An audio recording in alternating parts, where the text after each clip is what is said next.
Salut à tous, c'est Geoffrey. Bienvenue aujourd'hui pour cette interview. Aujourd'hui, j'ai la chance d'interviewer Olivier Laruelle, qui est hypnothérapeute sur Bondoufle dans le 91. Salut Olivier. Salut tout le monde. Voilà, donc pour moi, c'est un grand plaisir de t'avoir ici avec nous, puisque on s'est rencontrés il y a quelques années. Et j'ai vraiment bien aimé ta façon de travailler en termes d'hypnose. Et puis, je pense qu'aujourd'hui, ce qui peut vraiment inspirer les gens, c'est ton chemin, ton parcours, ce que tu as fait. Tu me disais récemment, là, sur tes 30 années de carrière professionnelle, tu as fait 13 métiers différents, tu as travaillé dans 6 entreprises, tu gagnais relativement bien ta vie dans des grandes Hum, entreprises. Et à hum. un moment donné, tu sentais qu'il y avait autre chose qui vibrait à l'intérieur de toi et tu t'es dit, c'est peut-être le moment de passer à autre chose. Donc, Ouais, euh, effectivement. donc voilà, écoute, Olivier, ce que je te propose de faire, c'est de nous parler un peu de ce qui s'est passé pour toi. Voilà, la Ok. parole est à toi, mon ami. Ok. Donc, en fait, dans ces 30 années, j'ai travaillé oui, effectivement dans des grosses boîtes, dans l'agroalimentaire. Moi, j'ai 56 ans.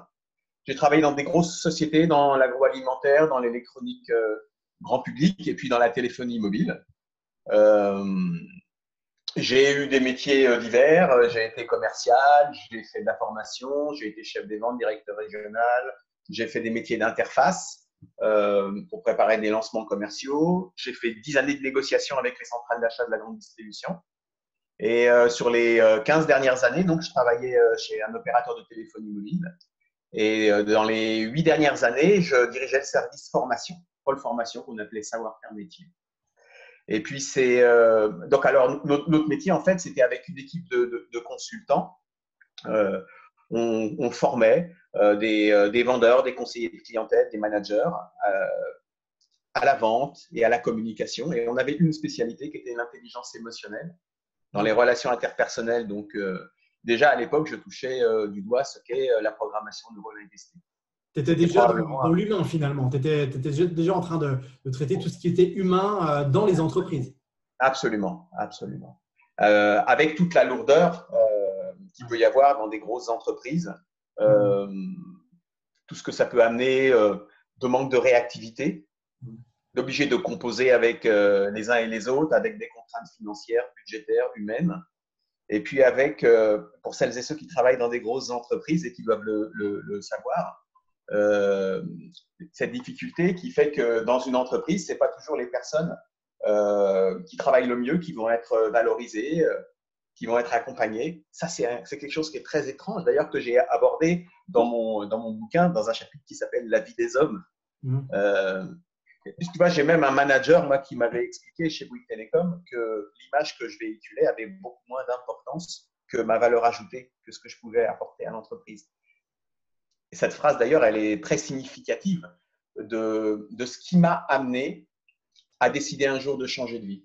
Mhm. Et ça a commencé à germer dans ma tête 3 ans à peu près, avant de vraiment changer de vie. Donc, c'est dans le courant de l'année 2011 que j'ai commencé à sentir que j'avais envie d'être libre. Donc pour toi, vraiment, c'est ce sentiment de ne pas te sentir libre qui t'a dit, mais à un moment, peut-être que je gagne bien ma vie, peut-être que je suis sur un domaine qui m'intéresse, mais là, il me manque de la liberté. Et donc, devenir entrepreneur, enfin, de monter ton truc, ta structure, euh, Ouais, pour toi, vraiment être ton propre patron, finalement, ouais, c'est ça ouais. qui te faisait vivre, et vraiment ce sentiment de liberté. En fait, si tu réussis, c'est grâce à toi. Et si tu échoues, c'est un peu à cause de toi, quoi. Ah oui, oui, ça c'est une certitude. Ouais. Mais en même temps, c'est pas une décision qui est facile à prendre, quoi. Parce que, enfin, vraiment, dans cette entreprise, j'avais un métier qui me passionnait. Euh, j'étais, euh, j'étais jamais sous risque, quoi. Tout allait bien. Ouais. Je gagnais très bien ma vie. Donc, je faisais un métier que j'aimais, je gagnais très bien ma vie. Donc, tu as quand même 1000 bonnes raisons de ne pas changer de vie, quoi. Oui, c'est ça. OK. Mais Et finalement, pourtant, il y a un moment où j'ai décidé de franchir le pas. et pourquoi alors? C'est parce que justement, pour toi, tu manquais de liberté, c'est ça? Euh, ouais, dans le fond, je ne l'ai pas vraiment analysé, en fait. Ouais. Je manquais de liberté, mais aussi, j'avais un peu l'impression que la vie en entreprise, comme ça, elle heurtait certaines de mes valeurs.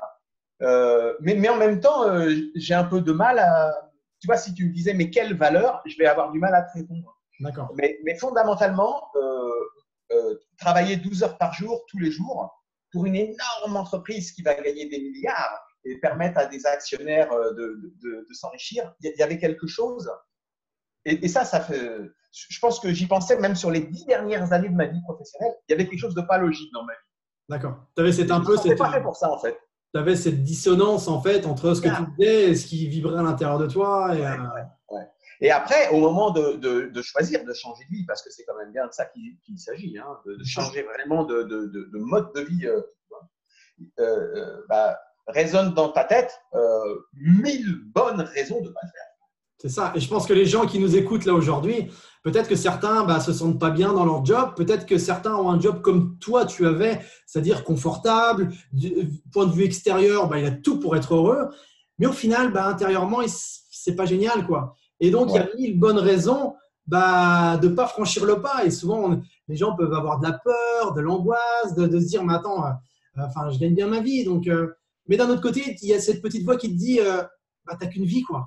Absolument. Oui, et puis tu as l'influence de tes proches aussi. Enfin, exactement, ouais. Si tu veux, mon épouse, ça l'inquiétait quand même. Normal, bien sûr. C'est même mon épouse, mes parents, mon frangin, enfin, quand on en parlait, en fait, tu sais ce que tu quittes, mais tu ne sais pas trop où tu vas aller, quoi. Et puis bien souvent, je pense que ton épouse, ta famille, même si ils disaient fais attention, sois sûr de ton choix, c'est pas forcément pour t'empêcher d'évoluer, c'est justement pour te protéger un peu. Oui, c'est bienveillant. Oui, c'est ça. Oui, mais en fait, et même, tu sais, cette petite musique dans ta tête qui est en fait l'écho de ton inconscient, qui scanne des milliards de données chaque seconde qui passe comme ça, et qui analyse tout ce qu'il y a dans ta tête, ton inconscient, quand il essaie de te dissuader, il le fait avec bienveillance. C'est ça. Et tout le monde est bienveillant, en fait. Et justement, donc c'est ça ce qui m'intéresse maintenant. Donc, toi, tu as fait ce choix de changer de vie. Donc, tu t'es formé à l'hypnose, à la PNL, et donc tu as ouvert ton cabinet d'hypnothérapie qui est sur Bondoufle. Mais au départ, Olivier, alors maintenant, on discutait juste avant l'interview. Là, maintenant, ton agenda, il est overbooké sur plusieurs mois. Mais au départ, comment c'était? Comment c'était quand tu t'es retrouvé dans ton petit cabinet? J'y suis allé plusieurs fois, il est génial, on s'y sent bien. Mais quand tu n'as pas de clients, et puis qu'à la fin du mois, faut bien vivre quand même.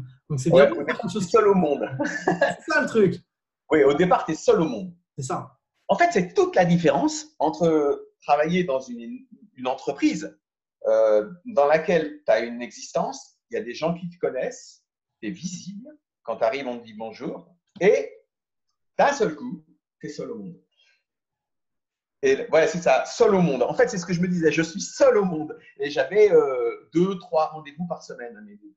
Ouais. Et le plus grand risque, en fait, je pense que le plus grand risque que j'ai pris, finalement, c'est pas de quitter l'entreprise dans laquelle je travaillais, parce que je suis parti dans le cadre, comme je te l'avais expliqué, dans le cadre d'un plan de départ volontaire. Et donc, qui dit plan de départ volontaire, dit accompagnement. En fait, donc, dans ce plan de départ volontaire, j'ai été licencié économique. Donc, je touchais le chômage, des indemnités. Donc, je dirais économiquement, là, je ne prenais pas de risque. Et en fait, je n'avais pas du tout prévu au départ, quand je me suis formé pendant 1 an et demi, je n'avais pas prévu d'être hypnothérapeute. Mon idée, c'était d'être consultant formateur en freelance. Et j'avais un très gros réseau de gros cabinets de formation qui me connaissaient dans ma vie d'avant, qui me faisaient travailler. Et d'emblée, j'étais blindé de travail. Ouais. Il se trouve que quand je me suis formé à l'hypnose et à la PNL, j'ai vu le potentiel qu'il y avait à accompagner des gens en face à face. Et finalement, il y a une petite lumière un jour qui s'est allumée chez moi. Et je me souviens du jour où je suis rentré à la maison et j'ai dit à mon épouse, je vais ouvrir 2 activités. Je vais être consultant formateur en freelance et en parallèle, je vais ouvrir un cabinet d'hypnose. Ouais. Pour ne pas prendre de risques, je vais l'ouvrir à la maison. Comme ça, je ne fais pas d'investissement. Et donc, j'ai démarré mon cabinet d'hypnose. Et d'ailleurs, j'ai appelé ma société Ifocom, qui veut dire hypnose, formation, communication. D'accord. Et au bout de 3 mois, j'ai annoncé un soir en buvant l'apéro à mon épouse que j'allais arrêter l'activité de consultant formateur et que d'ailleurs, j'avais prévenu tous les cabinets de formation qui me faisaient travailler que je me retirais de tous les contrats en cours et que je me consacrais à plein temps. Donc, il y a un jour où c'est vraiment mon cœur qui a parlé et je me suis dit, je décide jusqu'à la fin de ma vie de vivre de ma passion. Voilà, et c'est ça qui est génial. C'est là que j'ai pris finalement. Là, j'ai passé quelques nuits blanches. Et puis ta femme aussi, je pense. Ouais. Et donc maintenant, vu que tu étais accroché à finalement ton rêve, ta passion, à faire vivre ton cabinet, et puis c'est vrai que moi j'ai eu la chance de te connaître, pas totalement à tes débuts, mais c'était pas encore à l'activité. Ça faisait 1 an peut-être. Ça faisait 1 an, ça commençait seulement, mais je voyais en toi quelqu'un qui était vraiment motivé et qui faisait des actions tous les jours et puis qui donnait une énergie de dingue dans ce qu'il aimait. Et c'est ça qui m'a vraiment plu. Et justement, donc, toi, ton cœur de métier dans les gens qui viennent te voir en hypnothérapie, enfin, on va dire hypnothérapie, coaching, enfin, qui viennent te voir en séance finalement, bah, qu'est-ce que tu fais essentiellement? Je sais que tu travailles beaucoup sur les croyances limitantes, sur le potentiel des gens. D'ailleurs, un de tes slogans, c'est « Faites germer le potentiel que vous avez en vous ». C'est bien ça? Ouais. Je trouve ça génial parce qu'au final, les gens, ils ont tout en eux. Donc justement, est-ce que tu peux nous en parler un peu quelques instants là, de la façon de travailler sur… Avec plaisir. En fait, les personnes qui viennent à ma rencontre, elles viennent à ma rencontre parce qu'elles sont en proie à un ou plusieurs conflits en elles entre leur désir conscient, ce qu'elles veulent de meilleur pour elles, dans certains domaines de leur vie, et des manifestations qui sont en fait ces manifestations, la partie visible de stratégies qui sont élaborées en arrière-plan par leur inconscient. Par exemple, on peut prendre l'exemple d'une personne qui va avoir la phobie de l'avion. Quand elle monte dans l'avion, à l'intérieur d'elle, elle ressent une très grande peur et elle se met à trembler. Et pendant tout le vol, elle peut parler à personne et ses mains tremblent. C'est irrésistible en fait. Et elle ressent une grande angoisse et elle ne peut rien faire d'autre que de se mettre dans une espèce de lutte. Ok, ça c'est son inconscient qui lui génère. Elle dit, moi ce que je veux, c'est prendre l'avion en étant aussi détendu que si j'étais dans un train. Et je voudrais pouvoir discuter avec mon voisin, regarder un film, casser la croûte, aller aux toilettes et prendre du plaisir à voler, quoi, et ressentir du bien-être et de la confiance en moi. Et donc on voit bien qu'il y a un conflit entre son désir conscient, ce qu'elle veut, et la stratégie que son inconscient a mis au point. Et cette personne, 40 ans plus tôt, quand elle avait 8 ans, parce que là je te parle de cette dame, c'est une histoire vraie, hein, oui, elle a 48 ans. Oui. Elle a 48 ans. Okay. Et 40 ans plus tôt, au moment d'un décollage à Dakar, elle a vécu un crash aérien, c'est-à-dire que l'avion s'est loupé au départ, il s'est encastré dans un bâtiment, il y a eu un incendie, il y a des gens qui ont brûlé à l'avant de l'avion et elle était à l'arrière avec ses parents. Et elle était indemne, mais quand les pompiers sénégalais l'ont sortie de l'avion, elle était en état de choc, elle pleurait et elle avait vomi partout. Mais elle était saine et sauve. 40 ans plus tard. Donc ce jour-là, on peut imaginer, si tu veux, Geoffrey, que son inconscient, il a enregistré dans sa mémoire inconsciente une croyance du style « l'avion, c'est mortel ». C'est ça. Elle a vu des gens mourir. 40 ans plus tôt, elle monte dans un avion pour se rendre au mariage de son fils au Mexique et elle s'assoit dans l'avion. Jusque-là, tout va bien. Et puis, les réacteurs de l'avion se mettent à siffler. Et là, son inconscient, en une seconde, il scanne sa mémoire et il fait un pont 40 ans plus tôt et il lit en elle comme croyance. Et tout ça, ce sont des processus inconscients que l'avion, c'est mortel. Et comme le job de son inconscient, c'est de veiller sur elle, il lui déclenche un état interne, elle ressent une très grande peur et il met en place comme comportement la même stratégie que 40 ans plus tôt. Et donc, elle rentre en état de choc, ses mains se mettent à trembler, elle se met à pleurer et elle se met à vomir. Et donc, les pompiers de Roissy la sortent de l'avion. Comme 40 ans plus tôt, son inconscient a reproduit la même stratégie. Ben moi, je vois des gens qui sont comme ça dans différents domaines de leur vie, que ce soit l'alimentation, des problèmes d'addiction, des problèmes de phobie, des problèmes d'insomnie, parfois des petits problèmes dermatologiques où les médecins, avec toutes leurs compétences et leur bienveillance, disent « écoutez, on est désolé, mais on ne trouve pas, c'est dans votre tête ». Ou des douleurs chroniques qui se baladent et qui ne s'en vont pas alors qu'il n'y a pas de maladie. La médecine en est absolument certaine. En fait, à chaque fois, en arrière-plan, il y a des stratégies qui sont élaborées par l'inconscient qui, à certains moments de notre évolution, de leur évolution, a capté certaines croyances à partir desquelles il a mis au point ces stratégies. Et justement, c'est intéressant pour les gens qui regardent cette vidéo de se dire peut-être que certains ont des phobies, peut-être que certains ont des peurs, parce que là, tu me parles vraiment d'une phobie, donc c'est quelque chose c'est une peur plus. Mais des fois, des gens ont juste des peurs, des réactions inconscientes et se disent, mais comment ça se fait? Alors là, peut-être que parfois, on sait pourquoi on a peur. Par exemple, c'est vrai que des fois, les gens ont peur des souris, ont peur des araignées. Mais parce qu'on dit, oui, mais c'est parce que ma mère avait peur ou mon père avait peur. Et effectivement, c'est exactement ce que tu es en train de nous dire. Exactement. Que quand ils étaient petits, leur inconscient a programmé, a appris que souris, araignée égale danger. Donc, on va tout faire en injectant de l'adrénaline ou autre, de ne pas s'approcher de ces Oui, bestioles.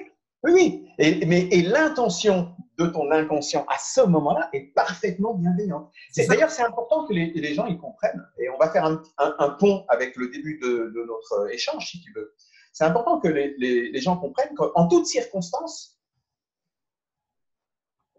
leur inconscient est là pour les protéger en toutes circonstances. Donc, en fait, quoi qu'il leur arrive dans la vie, même le plus pourri, même ce qui va te pourrir la vie ou t'empêcher d'avancer dans la vie, c'est l'écho de stratégie que ton inconscient a mis au point. Ouais. Et donc, si on fait le lien avec il est temps que je change de vie, je ne me plais pas dans mon métier, j'ai envie de faire autre chose, mais j'ose pas faire mon CV, j'ose pas envoyer mon CV, j'ai peur de faire des entretiens d'embauche, j'ai peur de prendre trop de risques, etc., etc., etc. En fait, derrière, il y a une intention positive de leur inconscient, compte tenu de croyances qui sont dans leur mémoire inconsciente. Ça veut dire aussi, peut-être on peut passer le message aux gens, que s'ils ont envie de bouger, mais qu'ils n'osent pas bouger, c'est qu'ils sont figés par des peurs qui sont ancrées dans leur inconscient. Et que pour le coup, là, ça vaut le coup qu'ils rencontrent un hypno. Ouais, il y a plein de bons hypnos partout en France qui rencontrent un hypno pour se libérer de ce qui les empêche d'avancer dans la bonne direction. Parce que justement, là, ce que tu es en train de nous dire, Olivier, la bonne nouvelle, c'est que tout ça, c'est pas… on peut le changer, quoi. C'est-à-dire que des gens qui ont des phobies, ça se transforme. Des gens qui ont des peurs incontrôlables de passer à autre chose, ça se transforme. Tout comme, finalement, c'est pas… on est d'accord, c'est pas la situation… Par exemple, quelqu'un qui a peur je sais pas moi, de parler en public. Le public, ils ne pourront pas le changer. Par contre, la relation qu'ils ont avec ce public, ils vont pouvoir la modifier, la transformer via le travail que tu proposes ou d'autres hypnos, de transformer donc cette relation avec l'hypnose, entre autres, et puis ou des techniques de coaching. Mais c'est ça qui est intéressant, c'est que ça donne de l'espoir aux gens. Et c'est vrai que sur la page, donc Ma puissance mentale, les gens me disent « mais pourquoi tu as appelé ça comme ça ?» Parce que là, concrètement, quand tu nous parles de phobie, et je rebondis sur ça, la phobie, les gens, quand ils ont peur de quoi que ce soit, c'est ce qui se passe à l'intérieur, c'est l'inconscient, c'est leur puissance finalement, mais ça, c'est plus fort qu'eux. Et dans leur tête, ils savent qu'au niveau mental, ils savent qu'une souris, ça, c'est pas dangereux. Ils savent très bien que l'avion, il y a beaucoup moins d'accidents en avion qu'en voiture. Ça, ils le savent. Mais intérieurement, c'est autre chose qui se passe. Absolument. Et donc là, finalement, toi, Olivier, quand tu rencontres des gens en hypnose, tu leur révèles leur puissance mentale. Donc, tu fais le lien entre ce qu'ils veulent consciemment avec ce qui se passe inconsciemment. Et ça, c'est génial. Et ça donne en fait, je leur apprends à clarifier leur objectif. Ouais. Ils viennent avec quelque chose qui ne va pas bien dans leur vie. Je leur apprends, je les aide à clarifier leur objectif. Et c'est très simple de clarifier. Il n'y a pas besoin d'élaborer des techniques complexes. Hein. D'ailleurs, chaque personne qui va nous écouter là peut commencer à faire ça. Dans tel ou tel domaine de ma vie, qu'est-ce que je veux ressentir à l'intérieur de moi et comment j'ai envie de me comporter.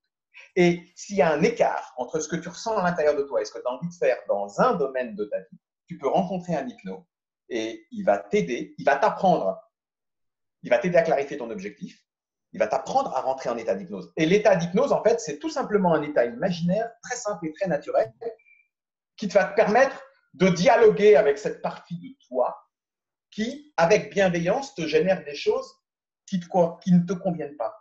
Et en fait, finalement, l'état d'hypnose t'apprend à dialoguer avec ton inconscient. Et comme ton inconscient veille sur toi, quand tu sais parler avec lui en prise directe, c'est-à-dire établir ce dialogue intérieur, il va changer les stratégies en fonction de ce que tu lui demandes. Moi, il y a deux choses, Olivier, que j'aime bien dans ton travail et que je retrouve aussi quand moi je travaille avec des gens. C'est que déjà, tu as dit apprendre aux gens. L'hypno va vous apprendre. C'est-à-dire que là, en tout état de cause, toi, on en a déjà discuté, le but, c'est que les gens viennent te voir, mais après, ils sont libres, ils se débrouillent, ils deviennent autonomes. Et ça, c'est important. Donc ça, si vous cherchez un bon hypnothérapeute, un bon coach, ce que vous voulez, ça, c'est vraiment important. C'est que soyez vigilants sur le fait que la personne recherche votre autonomie et pas que vous soyez dépendant de la personne. Ça, Ah oui. non, mais ça, c'est vraiment ultra important parce que sinon, ça fait quoi? Bah, n'ayons pas peur des mots. Ça s'appelle de la gouroutisation. Absolument. Voilà, Absolument. soyez vigilant sur ça. Dès lors que vous sentez qu'il y a ce lien vraiment, ou que la personne vous dit en gros, bah, si vous ne venez pas me voir, ça ira pas bien dans votre vie. Là, méfiance, méfiance. Il faut qu'à l'intérieur, vous ayez votre petit signal. Non, non, là, je suis pas libre. Je manque de liberté et la personne ne veut pas mon autonomie. Donc là, méfiance. On est Oui, d'accord? je suis tellement d'accord avec toi. Ah, non, mais ça, Le dernier chapitre de mon premier livre, euh, euh, son titre, c'est Mon plus beau rêve. Et en fait, mon plus beau rêve, c'est que les gens n'aient plus jamais besoin de moi. Donc, 100% des personnes qui viennent dans mon cabinet peuvent en témoigner. 100% des gens, je leur apprends à pratiquer l'auto-hypnose et je leur apprends à faire des petits exercices, des petits protocoles de programmation neurolinguistique sous hypnose quotidiennement pour chaque jour de leur vie ancrer leur succès, en fait, pour que chaque jour de leur vie devienne leur nouvelle base de progression. Et je leur apprends à aller chercher seuls des ressources. Et j'avais dit justement, il y a deux choses. Donc, le fait d'apprendre aux gens pour cette histoire de liberté et d'autonomie. Et il y a la deuxième chose que j'aime beaucoup chez toi et moi, c'est vraiment un travail au quotidien, c'est de simplifier les choses. Parce que des fois, c'est vrai qu'on entend des gens parler d'hypnose, mais tu te dis, mais c'est un truc, c'est compliqué. Mais non, mais c'est tout simple. C'est simple. L'hypnose, c'est un état naturel. Donc, il n'y a pas. Il faut 30 secondes pour apprendre à rentrer en hypnose. Voilà. Et d'ailleurs, si je peux me permettre, je ne suis pas hypnotiseur. Je ne suis pas hypnotiseur. C'est-à-dire que dans mon cabinet, je n'hypnotise pas les gens, mais je leur apprends en 30 secondes à rentrer en transe. Et finalement, quand on fait le voyage intérieur, on le fait ensemble, on rentre ensemble en état d'hypnose. Et finalement, mon job, si tu veux, ce n'est que de guider les gens et de leur apprendre à rencontrer leur inconscient pour leur dire ce qu'ils veulent de meilleur pour eux dans leur existence. Et après, moi, je n'ai pas de fonction, si ce n'est de calibrer ce qui se passe, d'observer ce qui se passe sur la personne et de la faire sortir d'hypnose, de l'accompagner ou de lui proposer de sortir d'hypnose quand je vois que le travail de reprogrammation neurolinguistique est terminé. Tu sais, j'aime bien comparer par rapport à ce que tu es en train de dire. Le travail d'un hypnothérapeute, enfin en tout cas moi comme je le vois, que ce soit en coaching ou en hypnothérapie, peu importe, c'est un peu comme un guide de haute montagne. C'est-à-dire que Exactement. Tu peux gravir tout seul la montagne, par contre tu risques de prendre peut-être un peu de temps, tu risques de peut-être pas aller sur le bon chemin, tu risques finalement de perdre ton temps, ton énergie, ton argent. Et alors que là, quand tu es accompagné par quelqu'un, cette personne-là, elle va être en parallèle de toi, te guider, t'orienter et te dire tiens, va plutôt peut-être par là ou peut-être par là. Mais encore une fois, te propose. Et c'est à toi après, c'est toi qui va. Ça, c'est quand je dis toi, c'est la personne, les gens qui nous regardent là, c'est les personnes qui vont aller d'elles-mêmes vers gravir ce sommet. Et c'est ça qui est beau en fait. Absolument. En fait, on ne donne pas de conseils aux gens et on est vraiment l'antithèse d'un mentor. C'est ça. Ouais. C'est ça. Et on ne va jamais donner de conseils aux gens dans le cabinet. Ce n'est pas mon métier de donner des conseils aux gens. Ouais, très bien, excellent. Moi, je leur apprends à dialoguer avec leur inconscient. Et dans leur mémoire inconsciente, tu vois, il y a des chercheurs. On peut passer ce message-là aux gens qui vont nous écouter. Il y a quelques mois, je crois que ça fait 6 mois de ça, dans une université de l'Iowa aux États-Unis, il y a des chercheurs qui ont estimé que on a en stock dans notre mémoire inconsciente environ un pétaoctet de données, d'informations stockées. Un pétaoctet, c'est 10 puissance 15. Donc, c'est 8 milliards d'informations stockées qui sont autant de ressources dans notre mémoire inconsciente. C'est ça, des ressources. Chaque seconde de ma vie, ouais, vas-y. Non, je dis c'est des ressources, c'est quelque chose qui est disponible. Ce sont des ressources qui sont en nous. Donc, en fait, ma puissance mentale, c'est ça, c'est 8 milliards de données. Donc, en fait, il faut vraiment que chaque personne qui nous écoute aujourd'hui ait bien conscience que ses capacités de reprogrammation sont illimitées. En fait, nous sommes illimités. Ça ne veut pas dire qu'on peut faire n'importe quoi. Si je décide demain de sauter du haut de la tour Montparnasse en me disant « ça y est, je vole », je vais faire chute libre et spéléologie à l'arrivée. Ça ne dépend pas que de nous, là, pour le coup. Ouais, ok. Donc, en fait, je parle bien de choses qui sont à notre portée, tu vois. Mais oui, 2 secondes parler d'une expérience. J'étais pas sportif, je suis devenu très sportif. J'allais justement en parler, justement. C'est ça que j'allais dire. Et en fait, dans ma vie, j'ai dû perdre, je sais pas, 400 kilos que j'ai repris. Et maintenant, je suis marathonien, je fais de la natation, de la course à pied, du vélo. Tu vois, ce matin, avant qu'on fasse l'émission, j'ai couru 15 km. Mardi, j'ai fait 165 km de vélo. Lundi, j'étais allé nager 2 km. Et c'est vraiment devenu une passion dans ma vie. Et pourtant, je suis toujours la même personne. Tu peux nous rappeler ton âge, Olivier? J'ai 56 ans. 56 ans. Donc voilà, donc les gens qui nous regardent, qui ont 30 ans, qui ont 35 ans, 25, 40, peut-être même 70 ans, on s'en fiche. Mais dites-vous une chose, c'est que tout est possible en fait. Mais oui. Et en fait, dites-vous bien qu'à chaque fois, si par exemple, je vous dis, viens courir avec moi, et vous dites, ah, je déteste courir. Mais dites-vous bien que le je déteste courir, il est l'écho de croyances qui sont dans votre mémoire inconsciente. Et que dans vos 8 milliards de données stockées, il y a cette croyance qui se balade. Et qu'au moment où vous avez, juste avant que vous ne répondiez, je déteste courir, votre inconscient, parce que je détestais courir, et maintenant c'est devenu presque mon mode de vie. Eh ben, au moment, juste avant que vous ne répondiez, votre inconscient, il a scanné votre mémoire et il a lu 4 milliards de données. Et il vous a fait dire, je déteste courir. Donc en fait, c'est bien une croyance qui vous limite dans votre vie. C'est ça. Et cette croyance, vous pouvez vous en débarrasser. Vous pouvez vraiment tout entreprendre dans votre existence. Vous êtes illimité. Ouais. C'est ça votre puissance mentale. C'est ça qui est génial. C'est Oui. ça qui est génial. Oui. Eh bien, écoute, Olivier, je te remercie énormément et j'aimerais qu'on termine cette interview justement parce qu'on a parlé du fait que pendant 30 ans, tu avais une carrière, après tu as décidé de basculer. Au départ, tu n'avais pas de rendez-vous, maintenant tu cartonnes. Et là, donc, il y a quelques temps, combien de temps exactement, tu vas nous le dire, mais tu as décidé d'écrire un livre sur l'hypnose. Et justement, il cartonne aussi. Enfin, moi, j'ai eu la chance de le lire. J'ai adoré. J'ai adoré. Pourquoi? Parce que tu donnes énormément de clés, mais tu racontes des histoires qui se sont vraiment passées. Donc, ça donne aussi aux gens la possibilité de se dire si ça a été possible pour ces personnes-là, c'est aussi possible pour moi finalement. Oui. C'est ça le truc. En fait, donc mon livre, il est sorti le 7 janvier dernier. Ouais. C'est très récent, ça fait 3 mois. D'ailleurs, si je peux m'autoriser. Vas-y, justement. Donc, a priori, ouais, il se vend bien. On n'a pas encore les chiffres de vente, mais j'ai des bons échos. Et sans faire de publicité pour Amazon, mais. Faut en faire, il n'y a pas de souci, c'est pour ton livre. Oui, mais bon, je ne veux pas faire de pub spécifiquement pour Amazon, mais j'en parle parce que c'est un endroit où les gens peuvent laisser des témoignages. Et finalement, en 3 mois, il y a 53 personnes qui ont témoigné de ce que la lecture du livre leur a apporté. Du coup, ça peut intéresser certaines personnes d'aller jeter un œil sur ces témoignages avant de l'acheter. Ouais, exactement. Et surtout qu'on sait très bien que sur Amazon, les gens qui témoignent, c'est un très faible pourcentage des gens qui l'ont lu. Donc, 53 personnes, c'est déjà énorme. Quand tu te dis que tu l'as sorti en janvier, tu l'as à portée de main juste pour que les gens voient la couverture. Mais aussi, Hypnose thérapeutique, vos ressources sont illimitées. J'adore ce titre. Mes amis, je vous invite vraiment à aller jeter un œil sur ce que fait Olivier.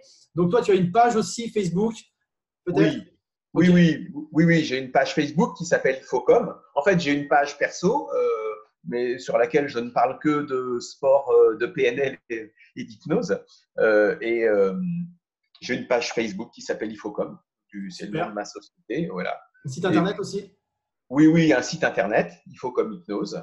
Okay. Et puis, vous pouvez me retrouver sur Instagram, sur LinkedIn. Je suis assez présent sur les réseaux sociaux. Très bien. Et puis pour ceux qui souhaitent aller voir et puis acheter le livre d'Olivier, n'hésitez pas à aller voir sur Amazon. Lisez les commentaires, c'est important. Comme ça, au moins, vous serez sûr que ça vous convienne ou pas. Encore une fois, les gens sont libres. C'est comme oui, bien sûr. Puis-je me permettre de préciser qu'il n'est pas que chez Amazon, mais vous allez le trouver partout. Donc, vous pouvez bien sûr l'acheter dans votre librairie préférée. Voilà, aussi. Oui. Faites marcher aussi le commerce local. C'est extrêmement important. Oui, bien sûr. C'est extrêmement important. Voilà. Eh bien, écoute, Olivier, un petit mot de la fin peut-être, comme ça, que tu as envie de dire aux gens qui nous regardent aujourd'hui sur ma puissance mentale? Mon mot de la fin, ça serait vous êtes illimité. Génial. Et votre capacité de reprogrammation est véritablement illimitée. Donc, croyez en vous et si vous sentez que vous êtes bloqué sur un chemin de votre vie, n'hésitez pas à rencontrer un hypno et il va vous aider à avancer sur ce chemin. Écoute, je te remercie énormément, Olivier. Merci beaucoup. Tu nous as donné énormément de contenu. J'invite vraiment les gens à te suivre. Merci pour tout. Merci infiniment. Excellente journée. Merci exactement. Salut à tous, à très très vite et surtout, Salut à tous. prenez soin de vous. Ciao, ciao. Ciao.